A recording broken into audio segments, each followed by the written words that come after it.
This story began in the year 1785, that is, 2 centuries ago, in the month of February. This story precisely occurred in the town of Blair, in the state of Maryland in the United States, just 2 hours away from Washington, D.C. In this town lived a mysterious elderly woman named Ellie Kedward. It was said that she began to call the town's children to her house, luring them by saying, "I'll give you candy, I'll give you food," and would take them to her house to take their blood, which she supposedly used for black magic ceremonies. When this occurred, the children returned home and accused this woman to their parents, telling them everything she had done.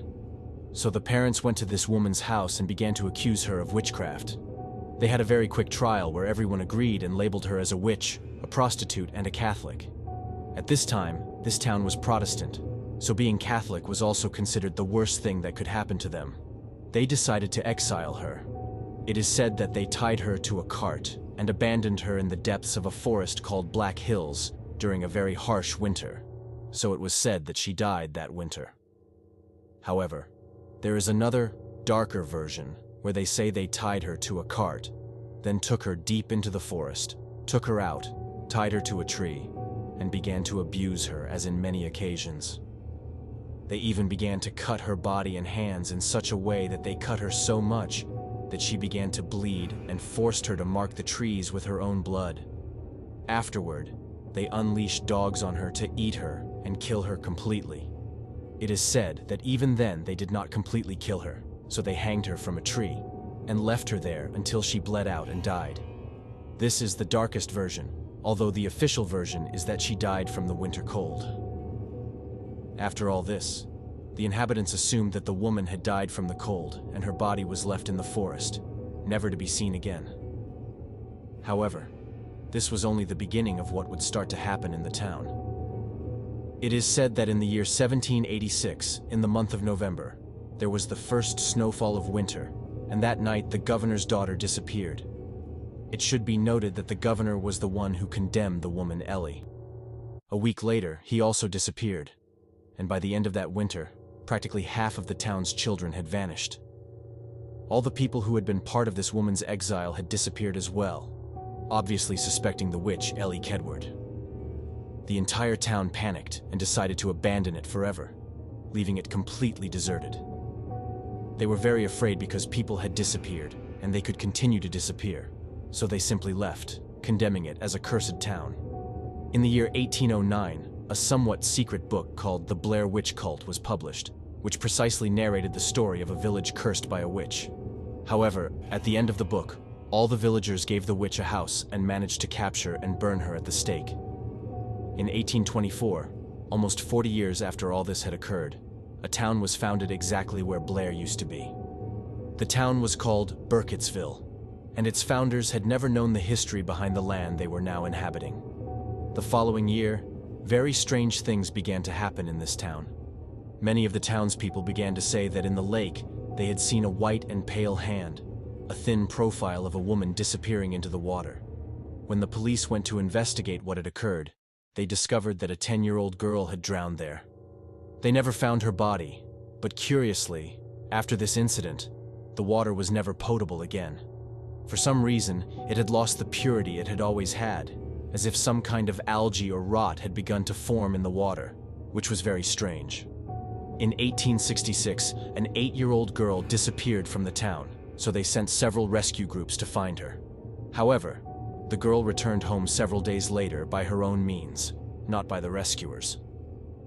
One of the groups never appeared again. No one knew what happened to them or where they went. Several weeks later, the bodies of these rescuers were found in Coffin Rock, which was the same forest where the witch had been tied and left in the cart, previously mentioned as Black Hills. The strangest part was that they found the bodies tied to each other, forming a pentagram, and they were completely disemboweled and naked.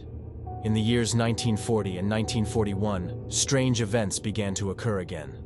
7 children in total disappeared mysteriously from the town, so the police created a huge search organization to find them.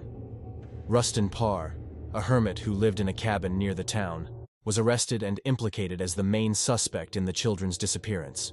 It is said he was found in a town market shouting, "I've finally finished it," several times. The police went to this man's house, and after a search, they found 7 buried bodies of 7 children in the garden. Upon exhuming all the corpses, they found they were these children and that they were all disemboweled, as if they had been victims of a diabolical ritual. Regarding Parr's version, he said he couldn't exactly remember when, but for some time, he had begun to see a dark figure in the forest where he went to cut wood. He said he would constantly call out to the figure, as he saw it from far away, all black, saying, "Who are you? Hello?" But she never turned around. The only thing he noticed was that it was a woman wearing very long black clothing. He never truly felt afraid when seeing her, but he was very curious about who she could be. Likewise, when he tried to reach her, she always disappeared. He said that during the night he began to hear voices in his head, and wasn't much frightened because he thought they were dreams. But when he got up and began working during his days, he began to hear the same voice during his work hours. He said, that's when he began to get scared. The voice was of an old woman and seemed to speak very strange languages. He said she told him all kinds of things and repeated the same words over and over. He never saw the woman in the forest again, but now he heard her voice in his head.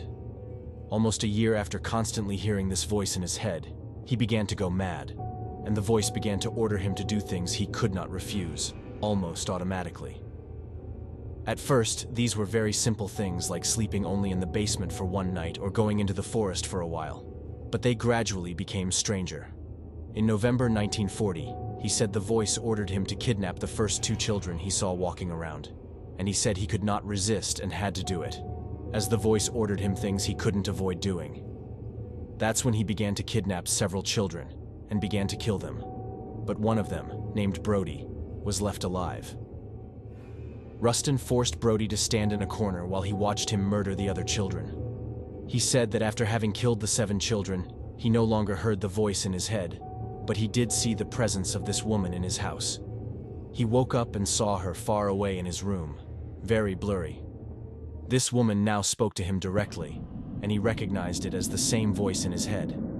She told him his work was finished, and that he must go to the town and tell everyone what he had done, promising that if he did this, she would never bother him again. So Rustin promised, and did so, and he never saw her again. That morning he freed the child who had survived, and then went to the supermarket as previously mentioned. Parr was accused of minor crimes and was sentenced to hang, and was executed quickly. It is said that Brody, who had lived through all this, and all the children never recovered.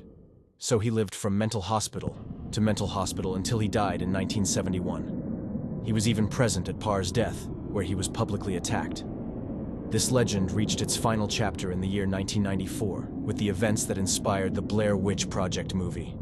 3 students from Montgomery University, Heather Donahue, Joshua Leonard, and Michael Williams, decided to make a documentary about Burkittsville and its history, when it was previously Blair.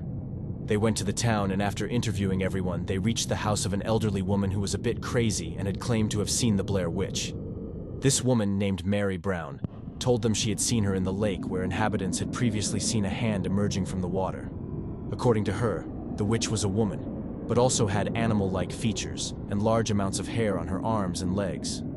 The students decided to go to Black Hill Forest, and from that moment, they were never seen again. Their families reported their disappearance to the police, who launched a massive operation to find them, as they were alone, lost, and did not have sufficient provisions to survive in the forest. The search involved over 100 people, several dogs, and even 2 helicopters. They even used a satellite to track them, but with no success. Sometime later, the police only found Joshua's car parked on the Black Rock Road. Weeks after not finding them, they were officially declared missing. A year later, an anthropology student who went to the forest to do some research found several suitcases under an old cabin containing film tapes, video cassettes, a camera, and Heather's notebook. After delivering them to the police, they concluded that they indeed belonged to the 3 students.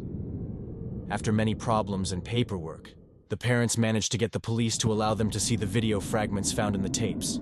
However, after viewing the tapes, things were not clear, and they requested to view them again, but were denied.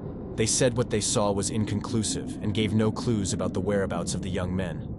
In 1996, a fragment of the tapes was published, but doubts began to arise about their authenticity. It was believed that the tapes had been manipulated or touched by something, and therefore access to the evidence was restricted from that moment on. On March 1st of that same year, the sheriff said the evidence was unconvincing and decided to completely close the case. By May 1997, the official decided to hand over all evidence to the family and even told them that the boys had probably been murdered by a satanic group. This is where the case closes and the Blair Witch Project begins, which was created as a movie and was a complete success in the United States. This is where this story resurged